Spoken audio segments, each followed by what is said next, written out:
Hey, welcome to Film Fanatics, three film geeks discussing movies both new and old. My name is Dan. My name is Justin. And I'm Joe. This week, Paul Walker goes for one last ride in Furious 7. Kevin Hart teaches Will Ferrell how to get hard, and we review Emma Thompson's Effie Gray and Terry Gilliam's Zero Theorem. Our triple feature of older films is new classic Two Guns, my pick for old classic Jerry Maguire, and Oscar-nominated film The Atomic City.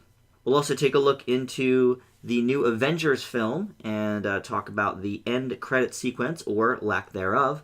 But first up, it is Furious 7. No surprise that this was a box office smash success, crushing the April box office opening weekend record with $143 million. This one takes place after the third film in the franchise, Tokyo Drift, and in it, we see the crew from the fifth and sixth films returning to mourn the loss of their friend Han in Tokyo and seek revenge. At the same time, Deckard Shaw, played by newcomer Jason Statham, the man who killed Han, to exact revenge for the crew putting his brother Owen in a coma in a previous movie, he sends a message that he's going to stop at nothing to kill the entire Furious family. Vin Diesel, Michelle Rodriguez, Ludacris, Dwayne Johnson, Tyrese Gibson all return, as does Paul Walker, of course, in his highly publicized final performance. Newcomer to the series, Kurt Russell, plays a covert ops agent who agrees to help the gang take down Shaw if they can help him obtain a sensitive computer program called God's Eye. The plot barely even matters since it is a Fast and Furious movie, but there are the basics. Now, I had previously only seen the sixth one, but over the last 3 weeks I've watched all of them in their proper chronological order. We'll actually be doing a mini-sode about all of them soon. Furious 7 for me falls somewhere near the top of the chain, but it is not the best in the series.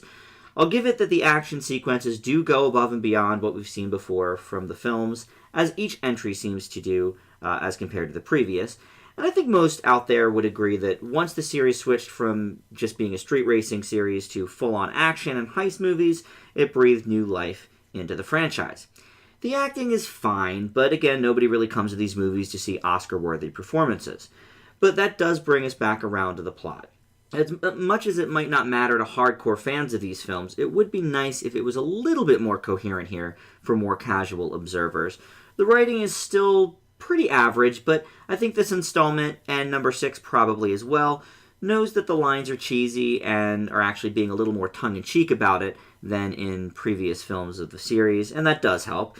But there's no denying that the action sequences are giving the audience exactly what they look for when they come to a Fast and Furious movie. The series has a strong following for a reason. I'll give it a B-. Joe?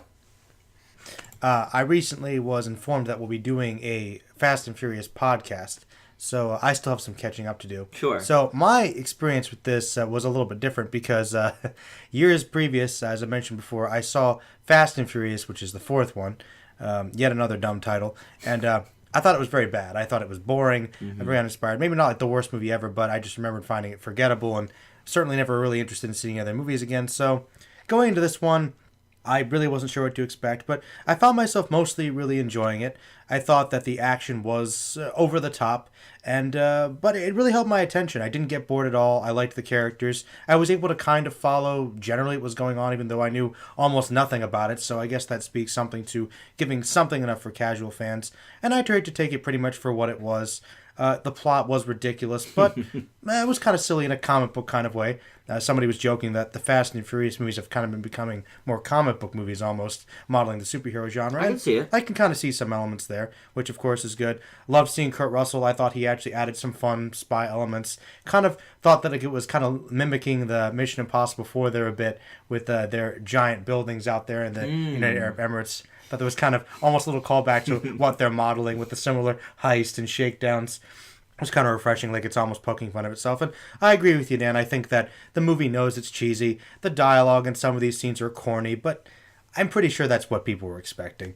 Overall, I mean, I can't say it's like the best movie ever, but I had a fun time watching it. I actually think that my girlfriend summarized it the best. It's ridiculous, but it's fun. And I think that's all that matters. I'm going to leave it with a B. Okay. Justin? I think you both hit it on the nail fairly accurately. The Fast and the Furious franchise has never honestly been one for great storytelling, but this one takes it to pitiful levels. Usually they aren't really detailed storylines, but this one doesn't go much further than Jason Statham is evil, we need to take him down. That's essentially it in a sentence. Yeah. And it doesn't get more complicated than that. It's fun to watch, I'll grant you that, but the writing honestly pulls audiences back towards noticing every single flaw at every opportunity to cringe at these horrible, horrible deliveries. I loathe Jordana Brewster. I thought Vin Diesel's played Mia. That's Paul Walker's wife in the movie. Yeah. Oh, I thought she was okay. Yeah, she's fine. Paul Walker gave a cringe-inducing performance. Side note, CGI Walker might be some of the worst attempts to deal with the death of an actor I have ever seen put on film. We'll talk about that. Continue. And honestly, I still don't understand the point after at least 3 movies. What is the point of Tyrese Gibson's character? Fortunately, the talented director, one that I know made one of Dan's favorites from a couple years back, The Conjuring, James Wan, is completely on board with this, with the insanity that is Furious 7. It's not enough to make me a fan of the franchise, but I honestly do appreciate the efforts, even though the flaws completely shine through in every instance. I leave it with a C+. So you did not dig the Paul Walker CGI stuff? Ridiculously bad. I'll be honest, I didn't really notice it except for that final scene on the beach when they were clearly trying to obscure his double's face with the baby and all of that stuff. I actually thought he was fine. Joe, what was your take on that? I didn't notice it at all. Yeah, So, I didn't either. so I mean, I don't know. Can you name a particular scene other than the beach scene that really stuck out to you? I'm guessing it's an action sequence, right? Has to be, because that'd be I feel like that would be the easiest place to stick it in. There were a couple in the action sequences, but the one that particularly bothered me was in the final moments. We see him one last time before the finale montage. Yeah. He basically looks like a Terminator. Oh, and in the cars. Yeah, well, I mean, I guess I sort of meant the whole last portion of the movie. Yeah, they're obscuring his face on the beach, and yes, when he's in the car driving, obviously... It's a little off. It's obvious CGI, I'll give you that, but... You kind of almost had to do how it. else were they going to do it? They were trying to be respectful to the franchise, so they didn't want to kill the character. No, I'm actually perfectly fine with that. I'm not okay with you finding these ridiculous ways to bring him back. First of all, I think the idea of having his brothers play him when they're clearly just doing a Paul Walker impersonation is cringe-inducing and frankly a little tasteless. Well, if they were on board to support the franchise, I was actually kind of cool with that. Weren't they his stunt doubles anyway? I mean, I thought, well, actually, did they do, like, the stunts for the action sequences and stuff? I would assume so. Yeah. Because I would assume that was so. his brother climbing up the bus. It's like, I was honestly looking more for his brothers than I was the CGI, because that's what interested me. Right. And Well, I really... because they plastered his face on his stunt doubles, but So they CGI'd the face? yes. Well, then... Think Arnold Schwarzenegger in Terminator Salvation. Well, I think it was better than that, because I remember seeing in Salvation, I thought that was obviously a fake Arnold. But in this one, I guess maybe because it was mostly far away and quicker, I didn't really notice. Yeah, I didn't either. And I was looking for Until it. the last, 10 minutes of the movie. Yeah, I mean, it was a little more noticeable there, but I've seen far worse. Yeah, I CGI. didn't think it was any more noticeable than other stunt doubles in other action franchises. Like if you really look for it, I mean, for me, I was hoping that they were going to do sort of what they did with The Crow. Like, they honored the role, but they found ways to work around with footage they had already shot, using lighting, using other things, so that you really couldn't notice it. This one, they decided, oh no, we're just going to keep him out in the open and hope that it works out, and just change the ending a smidge. To be fair, The Crow is a very dark movie, which involves a lot of shadows, so it's kind of easier to do that, where Fast and Furious is pretty much all about, being out in the sun and flashy and much brighter movie. So I understand what you're saying, but stylistically, I think it might have been a little bit tougher to do that. Yeah, I definitely didn't really think it was a problem. I do agree that the end scene was a little ridiculous CGI, but I mean... I kind of liked the end scene. I thought it hit the right emotional notes at least. I thought Vin Diesel was pouring his heart out, actually. It wasn't enough to distract me from the emotional aspect of it. Yeah, I think that's... So I was all right with the that. most important part, I think, was sold for me. You're right, maybe the CGI was there, but you know what? I think it probably worked for most people that actually care about it. So, Yeah. But Joe, you hit on something that I also took note of here, that you really don't have to have seen a frame of any of the previous movies to understand exactly who these people are, what they're about. They give you like a basic background so you know who's doing what, their relationship to each other, all that stuff. I don't know if that helps it or hurts it. I mean, obviously it helps bring new fans in, but it does make it more of kind of like a one-off movie. Like if you never see another Fast and Furious and you've never seen one before, you could watch this, enjoy it, put it on the shelf, and that's it. So, it makes it a little more episodic in nature, I guess. Which is weird because it's kind of a culmination. Exactly. So, I don't know, but I'm glad that you brought that up, that you kind of were on board with everything, not having much experience. I wasn't missing anything, though. I do think, Justin, I think Tyrese Gibson's purpose is pretty obvious. He's the comedic relief, Yeah, I was going to say comic relief for sure. I'm pretty sure that's the whole point. Obviously, everybody else makes fun of him because he sucks, apparently. He's there to make everybody else look better. Which is great, but it's like, okay, you have literally every other character has a purpose. His is simply random comic relief character for no other reason than funny. Well, that's sort of, the or at least the franchise seems to think he is. Well, there's a scene where the hacker lady just pretty much literally explains to you who these people are if you don't get it, and just explains basically what it is, and there you go. You're the funny. Yeah, you're the funny. She tells you. Or the double alpha. No, the double. Which was also we could all have a double horribly off. delivered. I don't know. I always thought it was funny. Look, these actors are not they're not amazing. The Rock is the best actor in the bunch. Yeah, and has maybe 10 minutes of screen time. Yeah, I mean, he was obviously in the other movies more.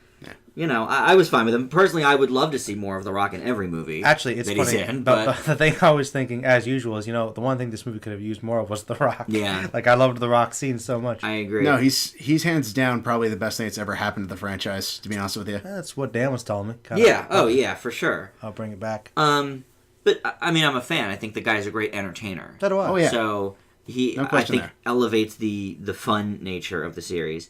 Tyrese is not a great actor, but listen, what has happened to Jimon Hounsou? He's awful in this movie. His last, 3 movies have not been good. Seventh Son, Baggage Claim. I was glad you brought that one up. Ooh. He's... I don't really understand their whole thing in this movie. I know they're going after the God's Eye thing. Which is a beyond tacked on But subplot. I don't really understand Well, how they associate with Deckard. Deckard. I don't understand how they associate that with Kurt Russell. And Well- then they kind of tie them in, but I don't think they start out together. No, it was. Well, the only thing that happened was basically Kurt Russell was like, "Hey, if you want my help, you got to get this thing for me." It's basically just adding on another quest Right. to make the plot 2 separate more- villains, basically. basically. Which is another big issue with it. For some reason, the last 3 Fast and Furious movies seem to think if we make them longer, they'll be more entertaining.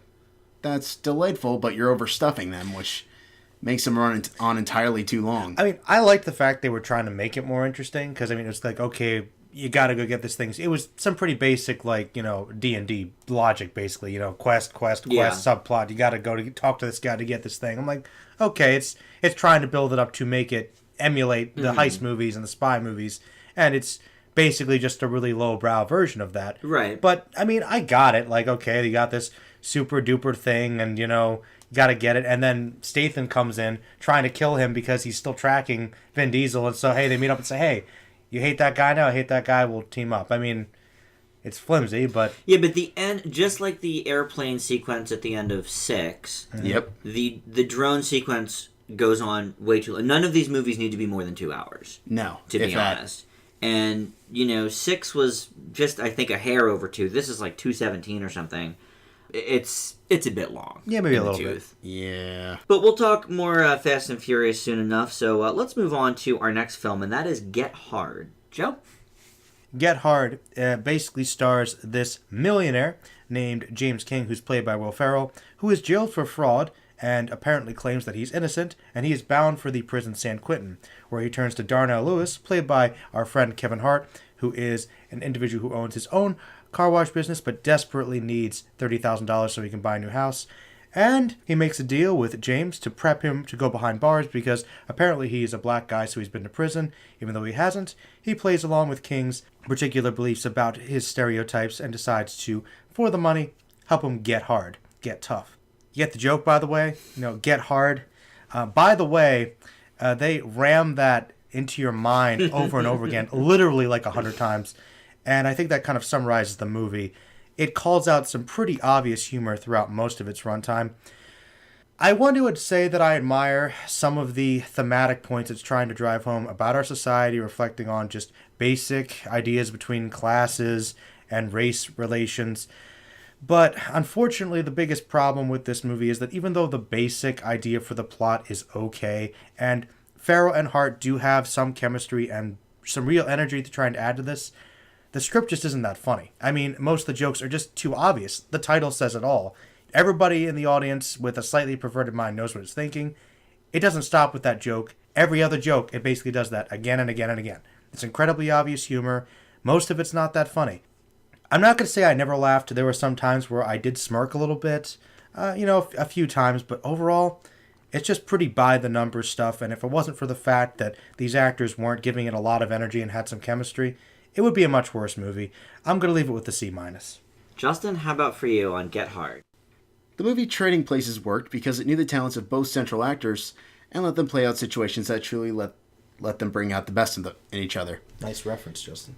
Get Hard seems to think that Hart has the same improvisational talents as Eddie Murphy, which makes several scenes feel completely cringe-inducing. Though honestly, it's still funnier than it probably should be, albeit very hit or miss, and when it truly misses, it's borderline if not completely offensive. But still a legitimate step up from the nightmare that was The Wedding Ringer earlier this year from Kevin Hart. That is true. I gotta admit I laughed a couple times. I did appreciate some of the ideas it was going for. I wish that they had taken a couple more rewrites to really give them more punch and have something to say, but I leave with a C- as well.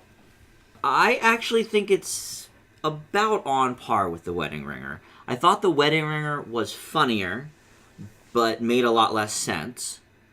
This doesn't make total sense, but as Joe rallied against The Wedding Ringer, come on.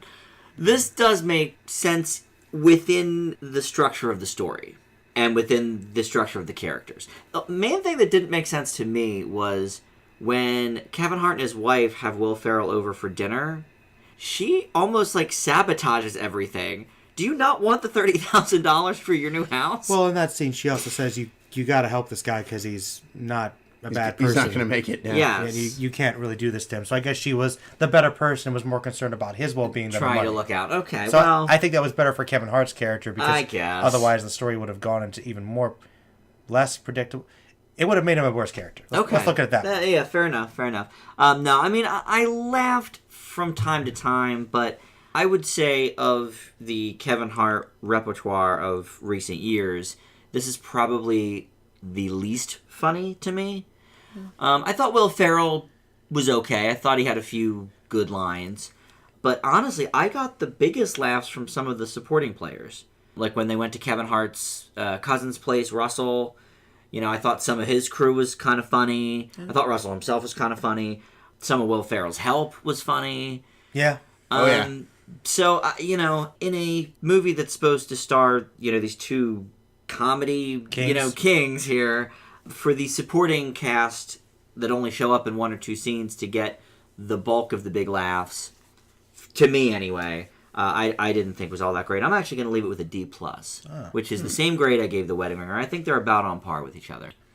What I'll say this much, though. I think that the plot does work a little better in Get Hard. I agree with you. Like, the Wedding Ringer just goes off the rails in that department. Made no sense. Yeah. Which is why I thought it was so bad. But I think that The Wedding Ringer is a little more memorable than this one because of how ridiculous it was.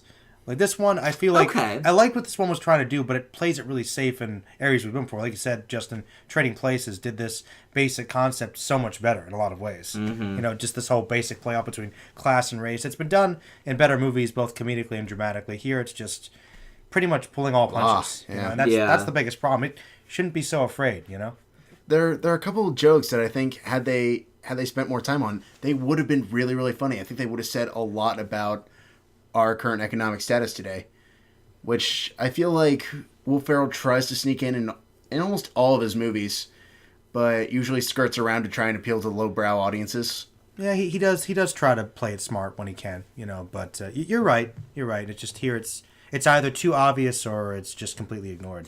Well, I don't think they really were trying to go for that. I can see, there's some statements about class struggle, and I actually really appreciated it in the opening credits montage scene. I thought that was kind of, maybe not cleverly done, but interesting. Yeah. To sort of see how each one of their days progresses. Yeah, I don't know. I mean, Once again, it's been done before it's better. it's been done before and been done better, and it just, you said it, Joe. The script just isn't that funny.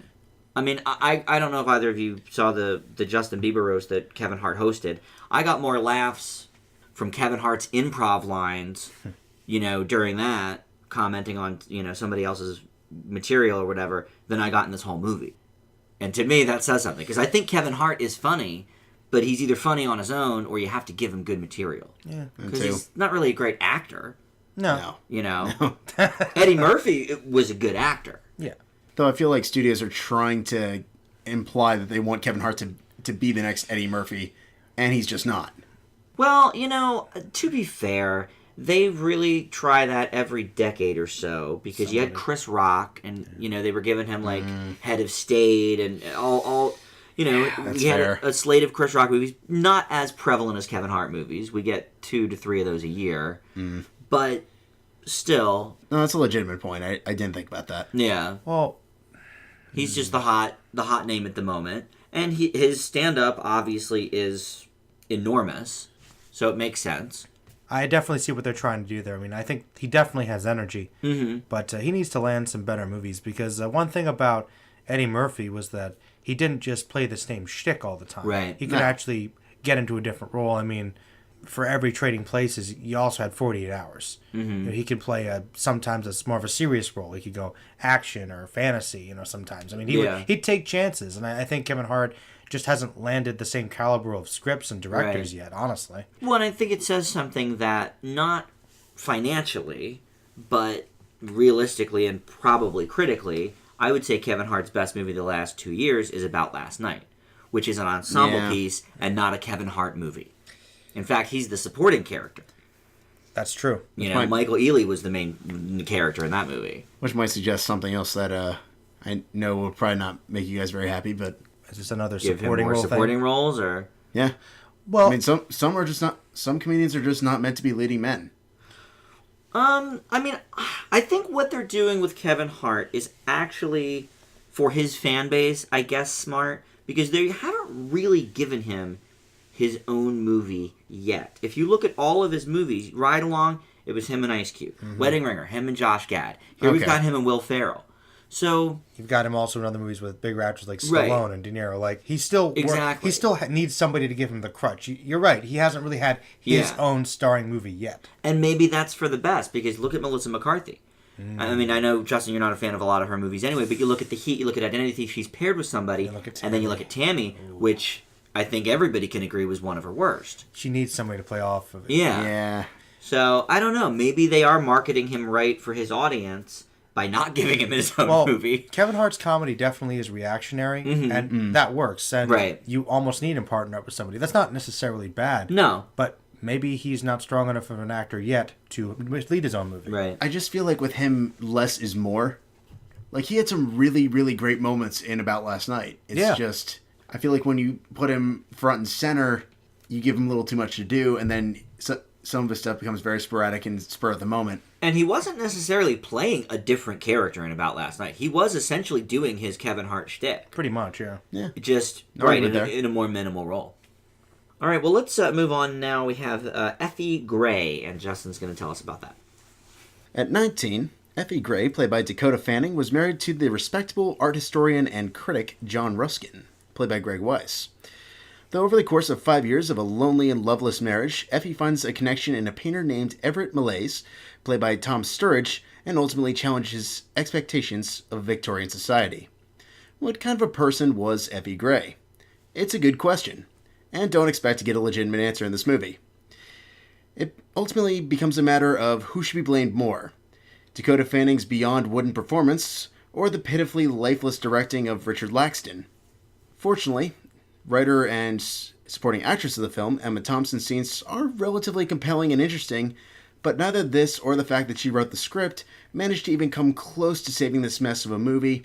I thought it was incredibly dry. The costumes were pretty and some of the cinematography was okay, but this was just a mess of a movie that, honestly, for all the trouble it took to get made with lawsuits, just shouldn't have happened. I give it a D.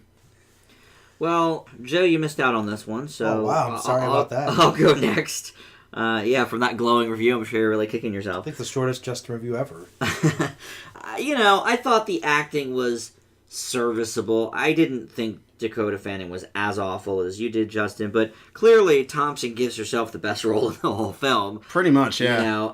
But it's just not very engrossing. The pacing doesn't help. You're absolutely right. Laxton doesn't really give us anything to hold interest. It does look pretty, and I don't think anyone could really say that it's awful from a technical standpoint, but there just isn't enough to keep anybody invested. Now, I admit I'm much more hit or miss with these period pieces than a lot of people, but I would much rather see like a race relations story like last year's Belle than I would a boring plot about a marital issue that holds zero interest and even less so with the way it's handled. I didn't hate it quite as much as you, Justin. It's a C- for me. Joe, I know you're really sad that... Congratulations, you missed a lifeless melodramatic soap opera. Get on board with this one. Well, the only thing interesting about it was that Dakota Fanning was in a movie. I just didn't quite... It's been a while. Well, she does stuff, Wasn't she in that horrible Palo Alto movie? Was that her? Or was that Elle Fanning? I think it was Elle. It might have been Elle. Was that someone else completely? Or could have been Abigail Breslin. Well, I mean, Twilight, but... Yeah. Dakota Fanning was in Twilight? Dakota Fanning was in Twilight. Wasn't the first one? 2 through 4, I believe. Oh, I was going to say, okay. I only ever saw the first one. I did not remember her being in there, but... I mean, there's a few scenes that are kind of interesting. Like, I thought her relationship with her sister was all right.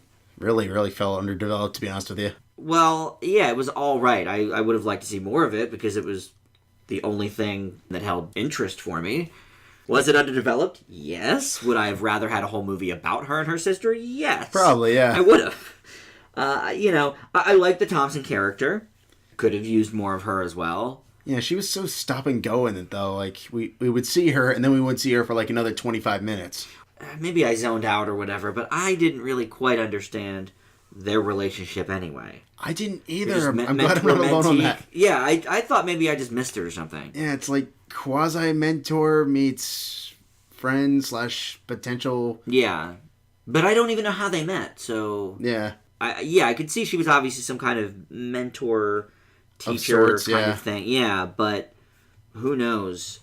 And the family dynamic with Dakota's husband's family, the Royals or whatever, it was so like, I know you didn't like Belle as much as I did last year, but the family dynamic in Belle is engaging and clear and compelling, acted very well. Like, I legitimately cared about what happened in Belle. Yeah.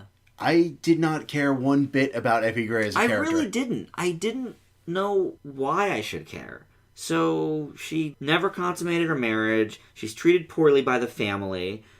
I imagine that was pretty common back in the day. I was going to say. Who cares? To me. And that separates you from any other teenage bride at the time? Exactly.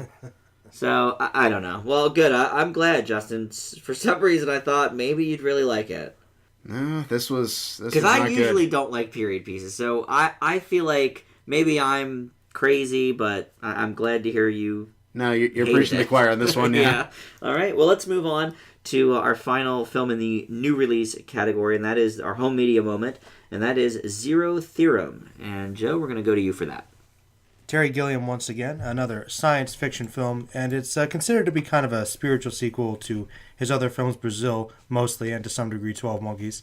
And it basically takes place in yet another dystopian society which is overwrought by consumerism, and, of course, kind of a quirky technology, in which a hugely talented but socially isolated computer operator who works for this massive corporation, played by Christoph Waltz, is tasked by the management, the mysterious force which controls everything, to prove the Zero Theorem, that the universe ends in nothing and means nothing. Which is interesting because he is actually waiting for a phone call which he believes will give his life meaning. It's been kind of haunting him throughout his journey. And there is a lovely young lady who interjects herself into his life, as well as a teenage boy, and in their own ways try to give his life some meaning and bring him out of his horrible depression. This is a movie where Tilda Swinton ends up rapping. Now, I think that should pretty much just describe you the kind of movie you're watching. It's really weird. It's Terry Gilliam. It's definitely quirky. But once again, a lot of really interesting ideas that he's kind of covered in his other films, and he brings his own unique visual style. There's a lot going on. I don't know if it quite moves anywhere near as solidly as his other films. I think it's considerably weaker than that. But I think the thing that holds it up, though, really, is Waltz gives another fantastic performance and really tries to bring as much as he can into this character who, unfortunately, despite a lot of things that happen in the film, we never really feel like we get to know. And I think that's the biggest issue for me, is that even though I did like the world and the general ideas, I've seen his other movies, so I felt like it was kind of a more muted representation of things he's already done much better. And the most interesting thing for me was this character, and I felt like the film was almost this vehicle to explore these ideas yet again, rather than really know this person. And we touch on that, and there are some really, really great scenes with him, but on the whole, it just feels like it's not quite as much as it could be. It really holds itself back too much, and we never really dive into the meat of this character and what the story is really about. Still, a lot of great ideas and some really interesting visuals, but ultimately, you could get everything you need to see from his other films. I'd leave this one with a B-. Okay. Justin? I think Terry Gilliam's a bit of a hit or miss director, but the Zero Theorem's somewhere in between those two extremes. It's not quite up to the level of 12 Monkeys, and not nearly as much of a misfire as, say, Thailand, but it's an interesting piece. No one necessarily gives a bad performance, but there's so much going on in the storyline, it almost takes away from appreciating the efforts of the cast, who really do commit to these quirky, bizarre, and relatively interesting characters, even though we're not entirely sure what's exactly going on with them. Though the world is beautiful to look at, and I believe it has more than a few things to say about connectivity in the world and where it may be heading, it's not perfect. It's certainly not the next Brazil, but I did generally respect it for what it is. I leave with a B- as well. Well, finally, gentlemen, I found a movie starring Christoph Waltz that I can't really get behind. It's okay, but after being introduced to Terry Gilliam as a sci-fi director last month with 12 Monkeys, which I thought fired on just about every cylinder, this just does not compare. It is very interesting visually. The science completely lost me. It kind of becomes a mess plot-wise. Damon seems a bit wasted here. Waltz gives a good performance, but certainly not up to his standard. I'm not sure if he quite grasps his own character, which makes sense because I don't think we really get to know any of the characters like you guys sort of touched upon. And because Gilliam spends too much time on the visual component, I think we do lose that characterization. So for me, the movie's a C. Now, I'm new to 12 Monkeys, of course, so I didn't quite see the parallel. I've never seen Brazil. So, Joe, maybe you can explain the whole trilogy aspect. Well, okay, yeah, you're right. It is sort of the loose Brazil trilogy, Right. they called it. Well, it's mostly the visuals. Like, for instance, okay, you notice that's more the cue is a big part of it. It's pretty much the two things that you'll have to notice are obviously the visuals and just some of the thematic ideas. He likes dystopia, which is constant in there, constant consumerism, also overly dominated by technology, and the quirkiness. Like, what you would see in 12 Monkeys that would have been the best representation of Brazil, which is this movie is much more like in a lot of ways. Okay, imagine the entire corporation that controls everything. In 12 Monkeys, all the scientists that sent Bruce Willis back. That's a good point. They're running everything. The quirky guys. Mm-hmm. It was kind of almost darkly comedic. Yeah. Basically, most of that was this movie. So okay. you did see it. It was Right. relatively dialed back in 12 Yeah. Monkeys, but still a lot of the thematics about the borderline nihilistic pursuits and the quintessential ideas about the meaning of existence and the fertility of human life, that was prevalent throughout 12 Monkeys as well. Right. That was just a little more direct of a story. But it's still quite there. Okay. There's still a satirical angle. Yes, but it's not like Brazil. No, Brazil is satire to like the full extreme of the word. I feel like this movie is kind of somewhere between the two. Yeah, that's relatively accurate. So you saw it in 12 Monkeys. If you saw Brazil, I think you'd see the comparison much more obviously. Yeah, because I read that going into the movie, and I thought, okay, well, I enjoy 12 Monkeys. Let's see what this one's about. And I wasn't making the connection at all. Well, if you look at the way, say, for instance, Brad Pitt's character was acting, he would have fit very well in this world. Well, that's true. He would have. He just kind of put like elements, like basically the future would have been closer to this world that we saw, and him going back in time is how things are now, before everything goes completely nuts. Yeah. So you saw touches of it in 12 Monkeys, okay. but you didn't see everything. But it's still a lot of similarities. Mm-hmm. What did you think about Damon's performance, Justin? Should have seen that coming. Yeah. Every time he does something different, which is most of his movies, I have to ask you. I thought for taking a more antagonistic angle, I actually kind of liked it. I think it was a little limited. I feel like he was there and then he wasn't there for a while, but I thought when he was there, I generally did enjoy the interplay between him and Waltz, and ultimately the resolution that it chooses to take that leads to the overall conclusion of the film. Yeah, I feel like they really could have given him a lot more to do. Oh, no question. But I was still intrigued with how they played him. Okay. Very good. Yeah, I like that character. I actually feel like that if they had focused more directly on that and had more conversations and interplay, I think that would have been stronger. Because I liked what they were trying to do, trying to build up Waltz's character, but the way they interject the other characters into a life, they make it so sporadic. It just makes it seem like it detracts from the main plot a little bit. So it feels to me like there's 6 or 7 different storylines, like Lupin, the guy that played Lupin, his boss, supervisor. Like, that character was really interesting. I liked him a lot, and then he just kind of goes away, has his storyline kind of resolved, and didn't Never hear from him again. Kind of a quick arc, and then he's done. That's another big thing. A lot of characters are very stop and go. They're there, and then they're completely wrapped up, and the movie basically just says, "Oh no, we're done with them." Yeah, just they kind of wrap everything up too quickly. I don't know. Yeah, it really does kind of just keep on moving a little too much. You know, we don't get enough time to really sit down. Yeah, it's got a very frenetic pace. All right, well, let's move on here. We do have a news item to touch on before we get to our triple feature of older films, and that is in regards to Avengers: Age of Ultron. Now, the Marvel movies are sort of known for their tag scenes, even when they're not quite part of the Avengers universe yet. We had one in Guardians of the Galaxy, but Justin has word that there will not be such a scene at the end of Age of Ultron. So, Justin? So, as released earlier this week, there was a interview with Entertainment Weekly with director of Avengers: Age of Ultron, Joss Whedon, and the producer of Marvel films, Kevin Feige, who confirmed that in the new Avengers: Age of Ultron movie, there will in fact be a scene during the credits. Think Thanos' appearance at the end of Avengers, but do not expect a post-credit sequence. Now, for me, given that this isn't the first time Whedon has made a relatively bold statement like this, I don't know how to feel about it. I feel like people are going to wait anyways.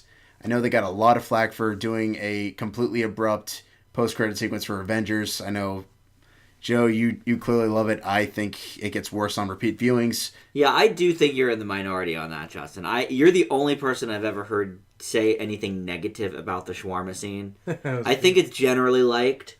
Because it's not what you'd expect. Yeah. I thought it was entertaining the first time around. On time 50, I was like, I'm sick of this. All right, well, that's your fault for watching it 50 times. If you don't care for it that much, then turn the movie off when the credits start if you know what's coming. I mean, if you like it, watch it, cool. But in the theater, it's cool to see. Yeah, it's cool to see it in the theater. The first time, you're like, oh, everybody died with laughter. Like, oh, that's really cool. The Avengers sit down in the diner, eating in full costume. That's a total comic book thing. But here's the here's the exact quote from Joss Whedon. Okay. There is nothing at the very end, and that's not a fake out. We want people to know so they don't sit there for 10 minutes and then go, quote, I'll kill them. Well, he knows how nerds are. He does know nerddom. I'll give him points for that. It's like he knows how. I feel like they're still going to wait anyways because it's Marvel, and ergo there must be something, even if the main guys are telling you no. In his defense, I think their decision on choice words post credit sequences for Phase 2 have been getting worse and worse. So, yeah, the one in the Dark World wasn't that good. The one in the Dark World was bad. They have breakfast together. Him and what's her face? Yeah, he comes back, Black he kisses Swan. her, and then you see the Natalie monster Portman. they were fighting running through the city, which makes no sense. Well, as I think that attests to Dark World, forgot all about that one. I did like Winter Soldiers, though I feel like it was kind of abrupt. And I don't remember that one. Bucky remembers everything. Oh yeah, that was good. Museum. Like it was fine. It was decent, but it wasn't anything stupendous. Like generally speaking, the way they're working now is they were trying to do it so that it was kind of something to get you psyched up for the next movie, but I feel like people were getting used to that and maybe tired of it, so now they're trying to add little jokes, which were kind of fun, but then some of those aren't working, so maybe they're just going to try and do away with them for a while. Yeah, maybe. I mean, keep them from getting stale. I feel like they're trying to be funny, but they're so inside that no one's getting them. Like, I think people enjoyed the Howard the Duck. A lot of people did. it was very 60-40. Well, the thing is this, though. If you're over the age of 25, I think you enjoyed the Howard the Duck. Yeah, I mean, No, like... If you're, I know I've seen people of all ages respond after that post-credit sequence with, quote, "Who's that?" This is the thing, though. It's not, like, so negative that people were like, oh, God, the Howard the Duck scene was horrible. I mean, don't get me wrong. I thought it was funny. But that's the thing, though. The good thing about a move like that is, yes, for the hardcore comic book fans, that's great. But for anybody that's a movie buff ever that's going to remember the horrible Howard the Duck, I personally think the Howard the Duck one's one of the best because I do too. It shows Marvel how far have we come. We did Howard the Duck, one of the worst movies of all time. Now we can put him in your movie, and it's great. You know, so I think for a lot of people, I actually appreciated that one. So I didn't look at that one as being too nerdy or inside. I thought that was just kind of a statement about Marvel now. My point is, I don't feel like everyone was aware of who/what Howard the Duck meant. Hey, it took me a second, too, to be completely honest, because I remember just from the movie, which isn't how he looks, but, you know. But for me, I'm basically either or on it. I like the fact that they've been having these extended sequences to expand the universe, give us hints about where the overall story is heading, which I thought was really, really cool in Phase 1. I thought they did that beautifully in that phase. Phase 2, I mean, you said it perfectly, Joe. They just tried way too much for these jokey end sequences that just frankly weren't that funny and weren't honestly worth waiting around for. Yeah, they have to make them linked together with the other movies to get you excited for the other one, and you can do one occasionally that's kind of funny. But most people are expecting something to get interested in the next movie and have them connected. But I feel like the more you expand the universe, the harder it is to do that. You know, like for instance, what was it, Iron Man 3, where the end credit scene's him talking to the Hulk? Mark Ruffalo. Oh, I loved that. Like, I liked it. I thought that was very funny. Like, that was funny, but doesn't really add anything. No. Like, for a movie like Iron Man 3, you'd think you're kicking it off, you'd want to. Like, I'll be honest, most of the end credit sequences are kind of throwaways. It is a cool, like, cameo, though, to see, oh, Mark Ruffalo, there's the Hulk, somebody else from the Avengers in Iron Man's world. We don't really necessarily need something like that, though, because one thing a lot of people did like was, I believe it was in the Dark World, Captain America's brief cameo everybody loved. Yeah, in the actual, which is what they in the want. Elevator, Hey, let's have the Avengers cross together in the movies now. We don't have to wait till the end. Right. They know each other. That's they true. So we can move beyond that, I think. But in regards to this one, I don't know if I completely believe him, because in all honesty, like you said, Justin, it's Marvel. People expect it now. I think you probably should put something at the end anyway, even if it's like a very brief thing. Like, just because it's almost become the status quo now. If they don't do it, they're going to get rage, and they're going to have to do them now anyway, because that was probably a mistake.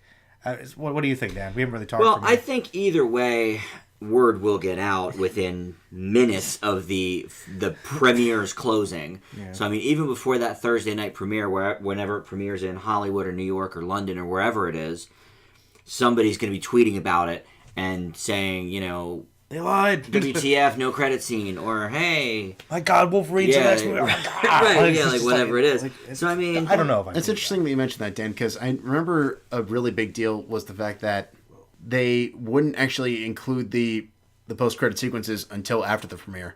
Like good strategy. The Avengers one was filmed literally the night of the premiere. Cool. That's actually pretty awesome. Because I remember it being this like big news thing, like, oh, they all got their costumes back the night of to do something. So we all knew something was up, but we didn't know exactly what. You know what? That's pretty cool. That is cool. But it's also kind of cheating the people that go to the premiere, not getting the full experience of judging the film. People at the premieres, though, are like rich Hollywood people or entertainment reporters anyway. But so you know what? They might forget not it. They went for free. Forget it. But I don't know. I'd want to go. Who that makes happy is people that go to see the actual premiere night at their local theater. I suppose so. You know, the fanboys that got their tickets a month and a half in advance. All right. They're the first ones that get to see the tag scene. I think that's cool. All right. Right? Okay, I agree. I can't argue with that. Yeah. That's pretty good. Fan service is fan service. Yeah. All right, well, let's move on here. We have our triple feature of older films to close the show. That is going to be my pick for old classic, Jerry Maguire, and the Oscar-nominated film, The Atomic City. But first is our new classic, and that is Two Guns. Joe? One we reviewed on the very first Film Fanatics episode, way back when. That's right. Actually, I'll give it more of a full review this time. Yeah. And I can tell you that, really, all cylinders, guns are blazing, this movie. Really, almost every scene. But in Two Guns, there are two hardened criminals, Denzel Washington and Mark Wahlberg, respectively, and they get into trouble along the U.S. border after meeting with a Mexican drug lord. And then, as the events unfold, revelations start about both men and who they really work for. And there's some stuff with some money and James Marsden and other people. But no, really, this is just kind of a fun shoot-'em-up action movie. And I think that we kind of covered this way back, but there's really no denying Washington and Wahlberg really have a lot of chemistry with each other. And I think just both in action roles, neither of these men are strangers to that. But really, the movie has a lot of energy and the plot keeps you invested. It's, once again, kind of silly, much like Fast and the Furious. But I think the thing that elevates this movie is you have, I think, two pretty good actors that really have great chemistry with each other. And some really good action scenes to boot. I'm going to leave this one with a B+. I think the Fast and Furious reference is a good one. Because this is a very fun but kind of dumb movie. Yeah. It's certainly one of the most fun Denzel movies and performances we've seen. We're usually used to seeing him so dramatic. Now, I actually thought this was an interesting point because I don't necessarily think of this as totally a comedic film. No. But this was the first comedic role of any type Denzel had been involved in since The Preacher's Wife back in '96. I believe it. He's been doing pretty much dramatic or action roles straight. And recently we did a Denzel top 5 performances. So just looking over all of those movies, it was like, that's why I put Two Guns. I believe it was my number 4 or 5 because it is such a different performance for him. I do think he has great chemistry with Wahlberg. You're right about that. I can't say that the story is the most original or even really that they did anything new with it. But because the two leads are so good together and we aren't used to seeing one of the greatest actors of our time in a role like this, it just elevates something that could have been bland and by the numbers to something much more entertaining, exciting. I'm with you, Joe. It's a B+ for me as well. Justin? Two Guns may be an escapist movie that's on its way to getting perditioned. Movies that time forgot. But I still think it has a lot of fun to its name. It's definitely dumb and far from original, as both of you have mentioned, but it's really all about the chemistry between these two actors that completely sell it. They're rip-roaringly funny at times, they play off each other beautifully, and we really do get to know and genuinely become interested in where these two characters are heading. My biggest issue, though, with the film is, for being as generic as the storyline is, I feel like it gets way too complicated and takes a couple tonal shifts later on, adding in these darker elements and strange happenings to a very, very guns blazing conclusion that fits, but is also a bit odd. Though, fortunately, like I said, their chemistry does lead to some great moments for comedy. I did have a lot of fun watching this movie. I give it a B. There are probably a couple extra elements of this movie that don't need to be there. The whole James Marsden and his crew thing, overblown. You could probably take that all out of the movie entirely. And, I mean, you just tweak the plot a little bit and it would still be okay. Pretty much, the movie take place again? Is it Arizona? It's along the Mexican border, so it's Texas or... Maybe it's Texas. New Mexico? It could be, yeah. Because it's got to be pretty far away from the ocean. And there's a naval base.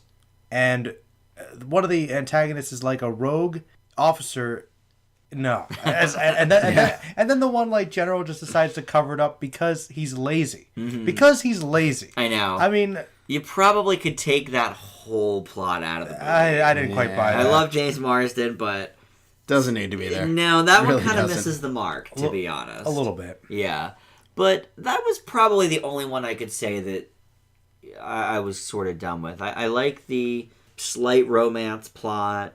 I certainly like the stuff at the diner, with the different waitresses and stuff. Oh, yeah. That was easily some of the best stuff in the entire movie. Yeah, and a good setup, too. It has a really great opening scene. The movie did pretty well, right? For a late summer release, yeah. Because, I felt like the movie is something that I could definitely see getting a sequel, because I feel like there's definitely potential there between those two characters. I'd love to see them again. I was going to say, I would definitely pay to see it. It would be interesting, but as I pointed out when we did that Denzel Top 5, he's never done a sequel in his entire filmography. So I don't know if that's something he would be interested in. That's strange. Wahlberg doesn't care. Nah, Wahlberg's like, bring it Ted on, yeah. Well, you know what might happen then? I don't know if that would really help it or not, but for one thing, I think that nowadays with how serialized movies are getting, maybe Denzel will be more open to it. I mean, Equalizer seemed totally setting up a franchise. That was, and I think we sort of talked about that when we did the Equalizer review, is that if any Denzel movie could get a franchise, it's probably the Equalizer. But, And I believe they did announce it. oh, that'd be pretty cool. Oh, okay. I'd see that. But the Two Guns, I think one possibility for a sequel, and I was going to say I think it might be a shame if Denzel didn't come back, but you're right. If Wahlberg's more open to it, maybe we could get Two Guns, but with him paralleling with something else. Could be. Could be a string of that way. Yeah. Idris Elba, fresh off his stint from The Gunman. Playing Denzel All Washington. those scenes. Yeah, I mean, I could definitely see that. That could work, right? Yeah, I mean, I'd be intrigued. I think it's a good kind of setup for something like that. I mean, if this was a movie back in the '60s, it would be a TV series. Mm-hmm. You know, because I think there are a lot of potential stories to be told with these types of characters, and I think Wahlberg does a great job. Yeah. Now, Justin, I know you didn't like the director's other pairing with Wahlberg, which was Contraband, which I really did. Joe, did you ever see Contraband? Never even heard of it. Okay, it came out maybe a year before Two Guns. It was an early year release, late January. Yeah, it's true. Of the year it came out, and I really enjoyed it. But Justin is not a fan. I like the first half hour and then just goes horribly off the rails. You know, it's interesting though. Between this and The Equalizer, is Denzel becoming the new Liam Neeson? We've got this classically dramatic actor that now is taking on these action roles. Safe House as well. Yeah, You know? unfortunately. Well, I guess he's taking a note from the book. I mean, Sean Penn's trying to do it now, too. Yeah, that's true. With far less success, I was though. going to say with mixed results, to say the least. No, but yeah, there's a couple actors that are getting up around 60 that are trying to push the angry old man thing and turn into action stars. I mean, you know, Danny Trejo.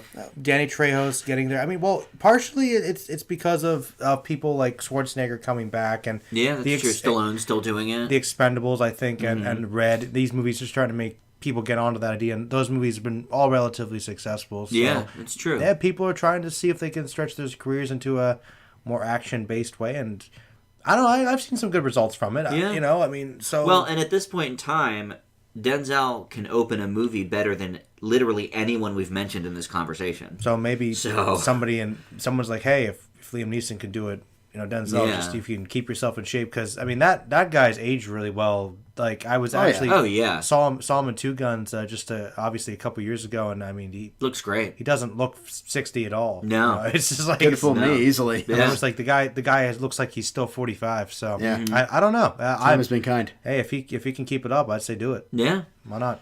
All right, well, up next we're going to do the old classic of the week, and it was my pick, and I chose Jerry Maguire. Partially because we've had some discussion about this on the show but never really reviewed it, and also because we have this new Cameron Crowe movie, Aloha, coming out that looks interesting, but we'll see. In this, Tom Cruise plays the titular character, sports agent, and Cameron Crowe writes and directs. Maguire gets fired from his job for a memo he wrote questioning the mission of sports managers and decides to start his own company.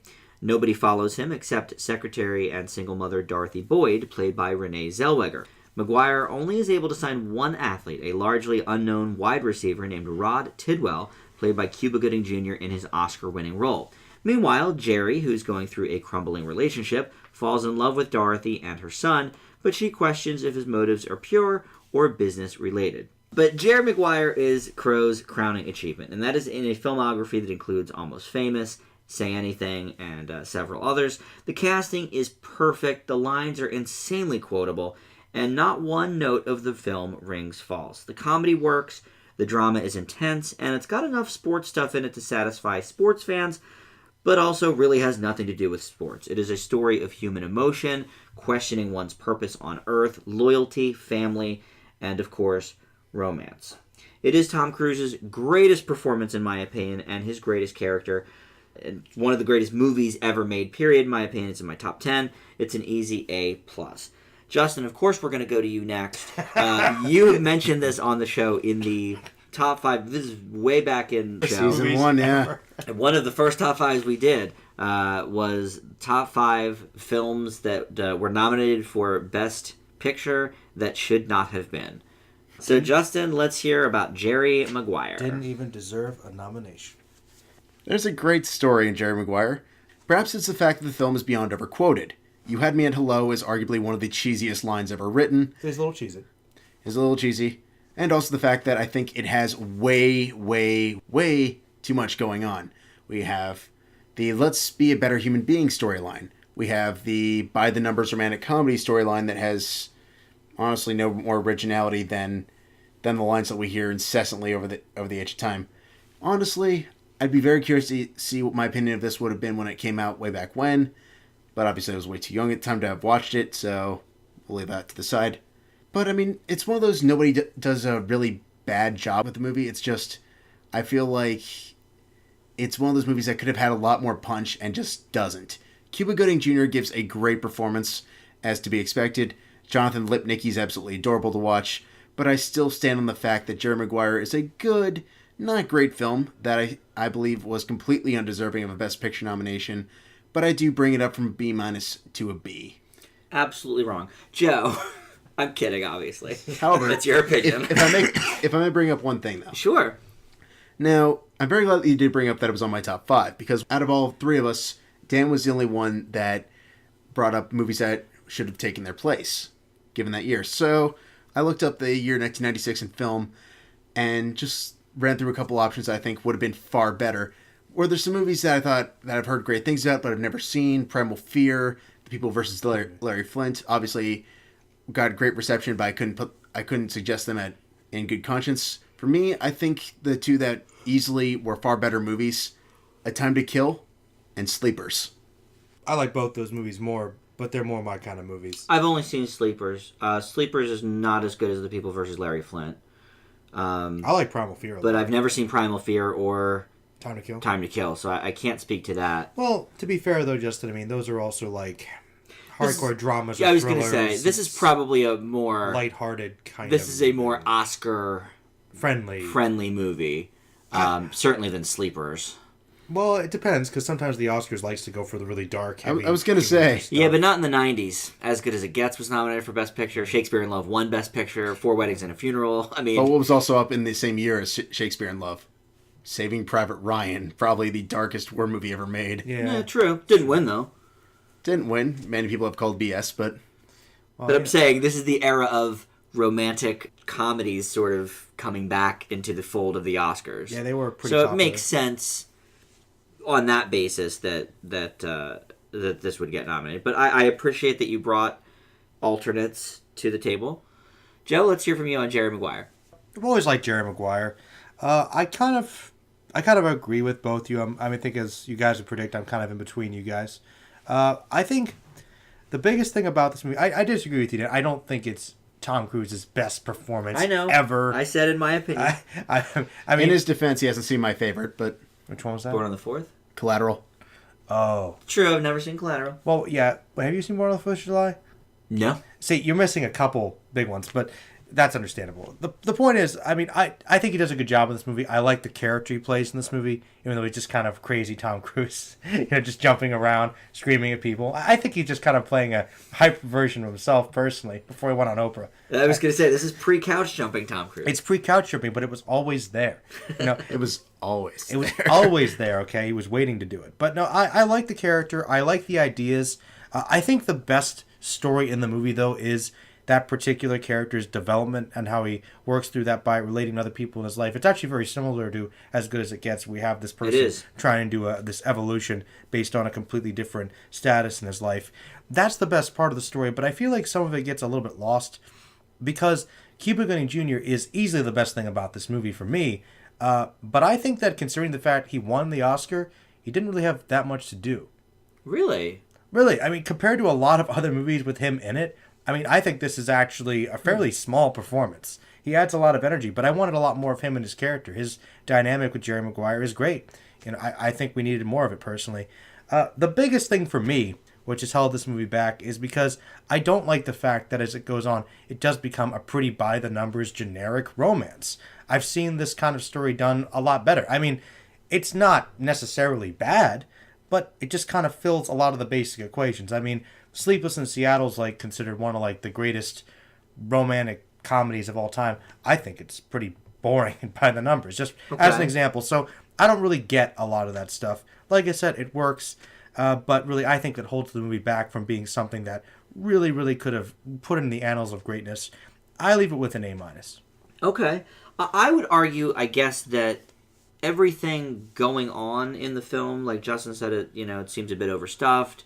I know that's not the exact phrase you used, but you think there's a lot going on. No, it's a fair point. I feel like that sort of helps it to not be considered a romance movie. Yes, it is a romance movie. There's a lot of romance going on, but I think the As Good As It Gets comparison is a good one because, yes, that's a romance movie as well, but there is a lot going on in that film. Another great Cuba Gooding performance, too, speaking of which. Here's where I don't think that's a good comparison. Okay.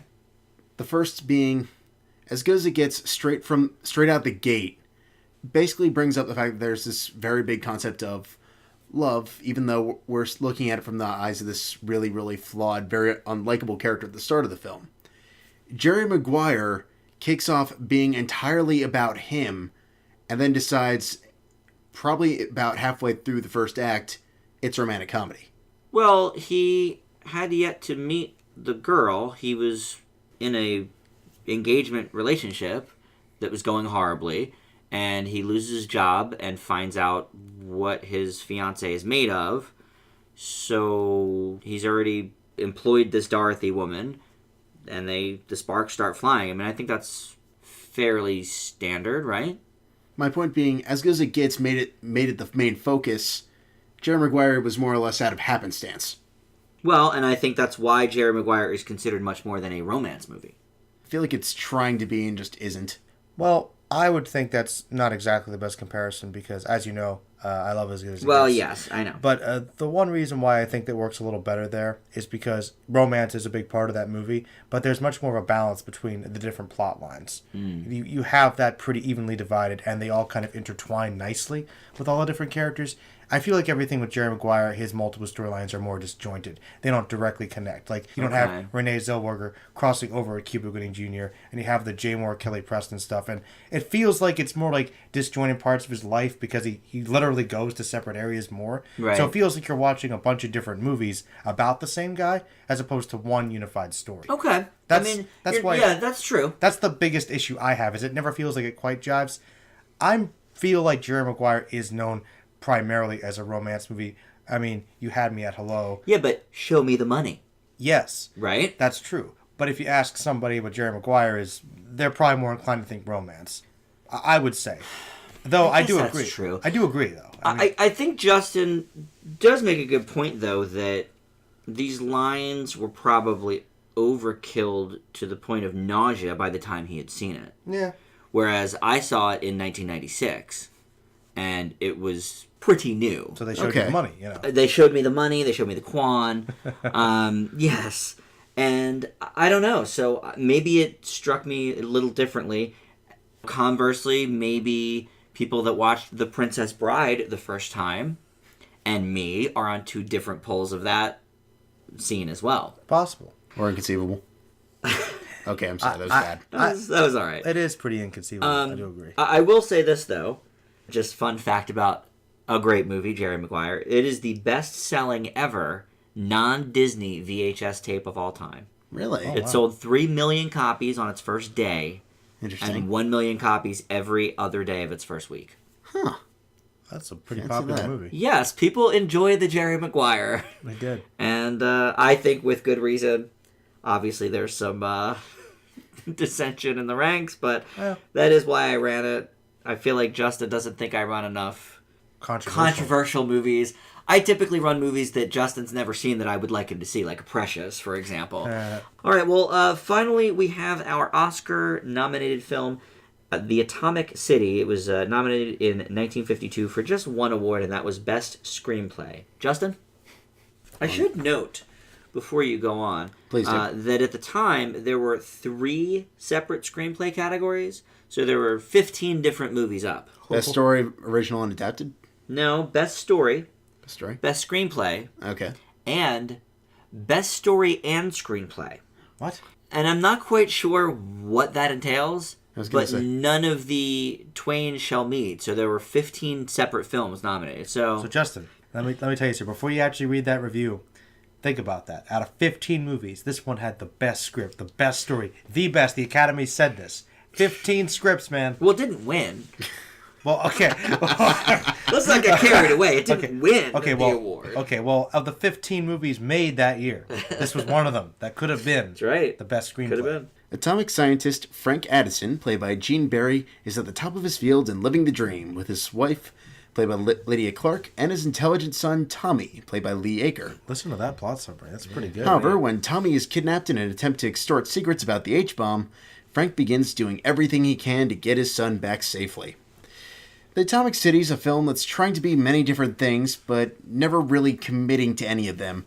We noted when we started watching this movie that it started off as this quasi-pro-nuclear testing movie, and then became this conspiracy, and then became a straight-up North by Northwest style thriller. It builds tension, and I mean, there's a couple interesting noirish kind of shots. Though with 85 minutes, the progression doesn't lead to as good a payoff as it should. I can honestly say I never lost interest in the story, and although its story resolves, frankly, rather abruptly once we get to the rather intense conclusion, but for all the time it took to get there, I just wish there had been greater rewards and much more intensity to really bring it all together as a whole. I don't regret watching it. I think it's an interesting little Oscar nominee, but I just don't think it's that good either. I leave with a C. Atomic City starts out interesting enough, I suppose. Once you get past the odd documentary-like nature of the first couple minutes. Mm-hmm. The story has some kind of potential, but you get the sense that even in 1952, it was kind of already dated. The characters aren't well defined at all. The action is okay, but is this an action movie? As Justin mentioned, it just genre hops. It doesn't really seem to know at all what's going on. It slides from drama to action clumsily, and that documentary style creeps back in every so often as well. I'll leave it with a D+. I am trying to think of it as someone might have viewed it in 1952, but even then, I just feel like there isn't much there. Wow. Joe? Guys thought this one was pretty clumsy, I guess. Yeah. Yeah, I'm kind of with you guys. I mean, this movie actually kind of surprised me with the documentary style. I thought, okay, this is kind of interesting. They're talking about this in a semi-unbiased way for back in the time. I thought that this could have been potentially interesting. A really old documentary, something new. Then it slides into, like you guys said, kind of this drama, mystery, and then becomes sort of this action thriller. And I agree with you. It's definitely a movie with an identity crisis, but as Justin said, there are some good shots. Yeah. There's some decent acting. But the plot's all over the place. It definitely has no idea what it wants to do. Kind of keeps you engaged, but I feel like it's just a really clumsy delivery overall. It's rather unfortunate. It's definitely lacking something. I'm going to leave this one with a C-. I didn't even think the acting was that good. It was all right. The lead guy was fair. okay. But I mean, it's like you said, the characters aren't well defined. No, Yeah. nobody was like cringe-inducing or anything. That was all right. It was decent acting. You know. It was okay for what it was. Story should have been nominated for story. I don't know, but I'm assuming that this was the only movie that was tackling nuclear testing for the 50s. So Probably, but it's barely yeah. tackling that, though. I mean, like, I know. Like the main point. well, I is mean, the nuclear testing thing's like the main is essentially the main plot device. yeah, And the it's set in the Atomic City where it's the epicenter of nuclear testing. plans for the H-bomb, which the Mafia wants to get a hold of, because man, nobody's gonna come after them. I see. I'm just saying. I just feel like I said, they don't know how this quite works. Right. If it had been the Russians, that would have worked. The communists are evil. They're infiltrating. They'll get the plans for the H-bomb. I mean, don't tell me they weren't worried about offending somebody. They wouldn't have cared. Mm-hmm. Like, if you want to make a propaganda piece, just go ahead and do it. It's like that's actually kind of what holds it back, ironically. Yeah, go all out. If you're going to do action in the North Atlantic, do it. Yeah. Yeah. You know, this is just, why even have the kid involved at all? To make it Because more kids intense. make it more intense. Yeah, exactly. Build the You tension. kidnapped I a know, child, but, like, Dan. Yeah, I know. They Hey, sure did. that was the best part of the movie for me. It was the only thing that interesting happened. Yeah. But you're right. I mean, if they're going to go for it, then go for it. You know what, though? I will say I think that our enjoyment might have been hindered a little bit, because you should probably tell them, Dan, that we were watching it on Amazon Instant, and we had to It rewind kept about 10, freezing 20 on times. us. Yeah, probably at least 10 or 12 times. That is true. So we watched it a little more I was trying to choppy. factor that in all honesty. Yeah. But I So- feel like the movie itself is choppy. I feel like it was a good metaphor for how the movie itself is. Clumsy and choppy and doesn't know what it wants. That's true. That's very true. So, all right. Well, that is going to wrap it up for the show this week. We do have Listener's Choice coming in just a couple of weeks for old classics. So if you have something in mind for us, let us know about that. You can do that on the Facebook group, which is Film Fanatics with an exclamation point. We also have our YouTube channel here that you can comment on and subscribe to. And we'd love to have you aboard there. And the Twitter feed is at Film Fanatics Pod. And of course, Joe, you've got the Merlin channel as well. Always interesting stuff happening there. So we will see you back here next week. Thanks so much for listening. Bye.